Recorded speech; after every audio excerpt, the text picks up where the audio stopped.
Hi, I'm Dani Gasparini, and welcome to this segment of One-on-One. I'm joined today by Laura Guluzzy, who's with the Belmont Park and Rec Department. So everybody get off your chairs because we have some fun programs and services to talk about within Belmont. Laura, welcome. It's nice to be with you, Dani. So tell me what exactly you do for the City of Belmont, and then let's jump right into some programs. Okay, great. I'm a recreation coordinator, senior services specialization, but I do write all the parks and recreation, just about all of the press releases for the city. Right now we've got some great programs coming up. We just came out with our activity guide for fall, and there's a wonderful program in there for 1.5-year-olds called the Hugs program, and all of that can be found online at www.belmont.gov under Parks and Recreation. And throughout the whole program, we'll make sure the website is up too. Oh, terrific. Well. Thank you, Dani. So if you refer to it. Okay, and let's see, what else is coming up? We've got Quentin Kopp, former state senator and retired judge. He's coming to talk about his life, and that will be this month on August 24th.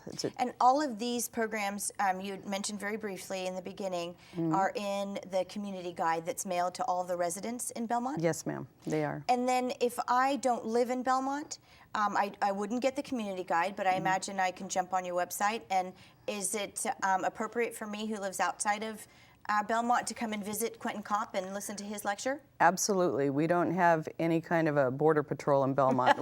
we welcome everyone in the community. Those St. Carlins, they can sneak into Belmont every once in a while. We actually even get a lot of our press releases published in the Foster City Islander. So we get people from all over the community that participate in our programs, and classes, and events.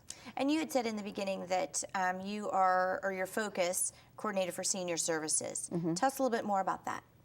Well, I am a student at Notre Dame de Namur University and studying aging with the Institute on Aging in San Francisco.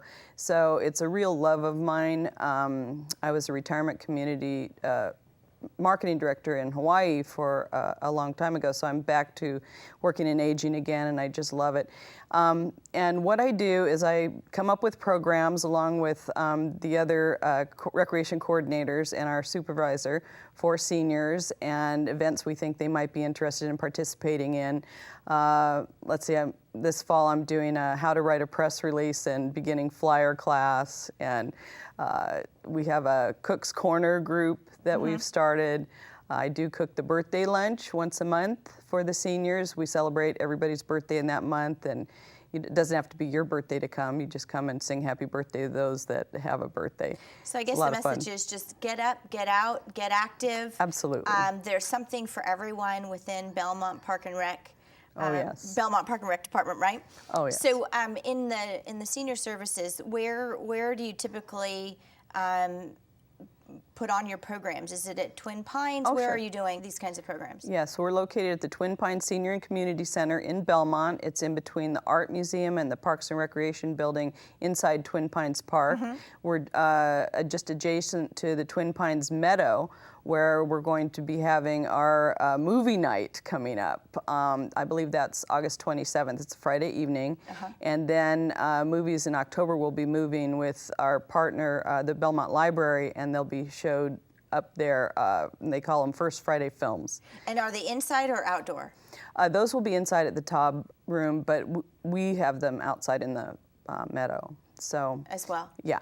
So. And again, for all ages, I would imagine. Not not just seniors. Kind of bring up your lounge chair and can you bring a bottle of wine? Can you bring some little treats? You can, but food and refreshments are sold there, and that's how we produce these programs, is with the monies that come from that. So yeah, we are struggling, as you know, with the budget crunches all the cities are facing. Well, you make it all that much easier for me to enjoy. I just have to actually show up and can purchase a little something and nibble on something while I'm watching a great movie. Absolutely. So tell me, if I go to the website, I have a program that's either mailed to me. Are there any other ways in which I can find out about your programs? Or what if I'm interested in telling you I want to be a teacher of a certain program? Well, you would just come in and talk to our supervisor. And Sherry's actually the one that books those for the senior center. For Parks and Parks and Recreation, you would speak with Mary Doherty about that. welcome anybody that wants to volunteer or has a great idea for a class or a program. Very open. We've tried many, many successful programs over the years, and our activity guide is so full for fall that there's definitely something for everyone there. We also have the Belmont Sports Complex. I don't know if you're aware of it or not, but we just broke ground on the overpass. It's a bike pedestrian overpass over Highway 101. Oh, wonderful. Yeah, so that's going to be making Belmont Sports Complex very accessible to everybody from this side of the highway over to the other side. So we're real thrilled about that. And I was going to ask you, if I am a senior or I don't have means of transportation to get to Twin Pines, who do you work with, and how does one get to the center if you don't own a car? Well, we have the Twin Pines Shuttle, and that is really about the only program that is limited within the city of Belmont. And it is co-sponsored with San Mateo County, and that is a suggested donation of $1 each way beginning in September and $2 round trip. And we're happy to pick people up. In fact, we have a senior lunch program that runs Monday through Thursdays with a suggested donation of $3 for those 60 and over and a $6 fee for everybody else. So you can bring your friends or family or whatever.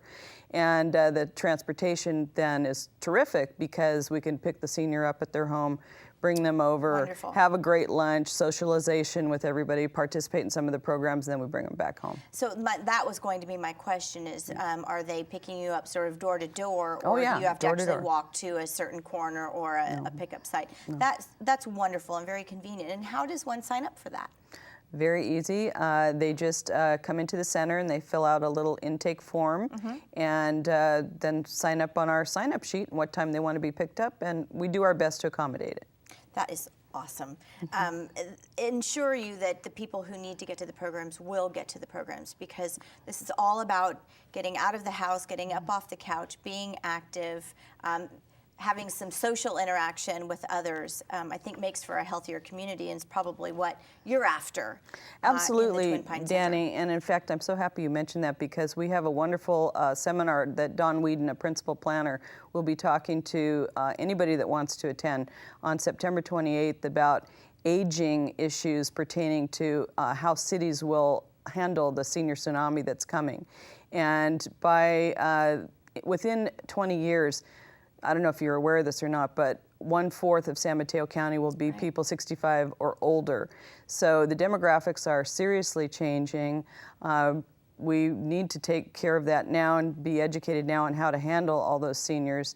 And he's willing to come and talk to us about how to do exactly that, even to the point of retrofitting some playgrounds and turning them into senior outside exercise areas. He has some information about how they're doing it in Germany, and it's really wonderful for us to see how we can change our cities from being able to just get around in cars when we have these seniors aging that won't be able to drive, and what to do and how to get around without cars, and to really change our cities to be more user-friendly for pedestrians and even on bikes. I like what I'm hearing with regard to sort of expanding the park access, playground access, because more and more I think we see our grandparents babysitting the grandkids or taking their grandkids out for outings and activities. So I'm very excited to see that perhaps it's all about being active together and using the playground equipment together versus sort of sitting in the background watching. I think that sounds like a great idea. We just have about a minute left, so I want to make sure that we talk about your future goals for Twin Pines Senior and Community Center and what's up next. Well, you know, our funding is limited, so we are looking for partnerships in the community, and our goal is to enhance the community and really improve life and quality of life for everyone in Belmont and our surrounding communities. So I'd like to see somebody come forward that would like to start a program for a bocce court in front of Twin Pines, because younger seniors really are playing the game, and I think that's maybe the wave of the future. So we're looking forward to partnering with many people in the future. All right, viewers, anyone out there that's interested in helping Belmont install bocce courts, get a hold of Laura. Laura, thanks for joining me, and we'll see you next time on One on One. Thanks, Dan.